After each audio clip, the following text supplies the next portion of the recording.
Wanasemanga kuenda sana ni kuona mengi.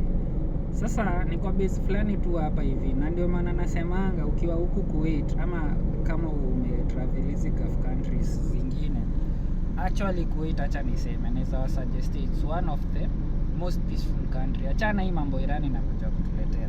Sasa angalia base kai, base imetulia tu, hakuna kelele, yani just quiet, hakuna mtu anapiga kelele, hakuna kelele mingi, just place imetulia. Yani watu tu wamepark magari hapa hivi. Hadi mtaani sasa hivi kuna mtu angekuwa shashuka na side mirror saa hizi. Hizi gari zote zenye zimeona hapo, wangekuwa na complain story ya side mirror. Na unajua huku most of the cars hapa hivi ni expensive. So ukichukua moja, lakini acha niachie akili ya Mkenya.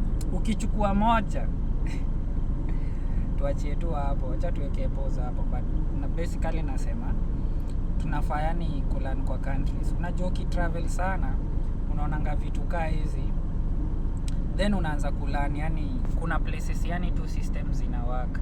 Sasa ufanye shit yote hata kama ni ndogo aje, makarao hata utajua kwenye watatoka, utaona tu wamekaa hapa hivi, una get. So I believe yani tunafaa sisi kama Kenya tunalan kutoka kwa hizi countries zingine.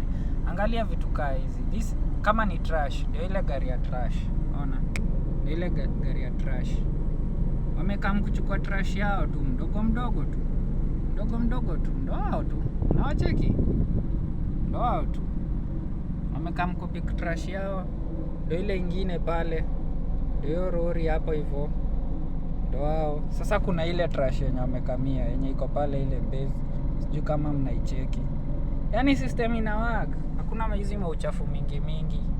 Yeah man, so we should learn from these countries bana juu yenyewe ukitravel tu unaonanga tu. Yani sahii Oscar Sudi wamepewa huko ma contract za Nairobi kuchukua takataka, lakini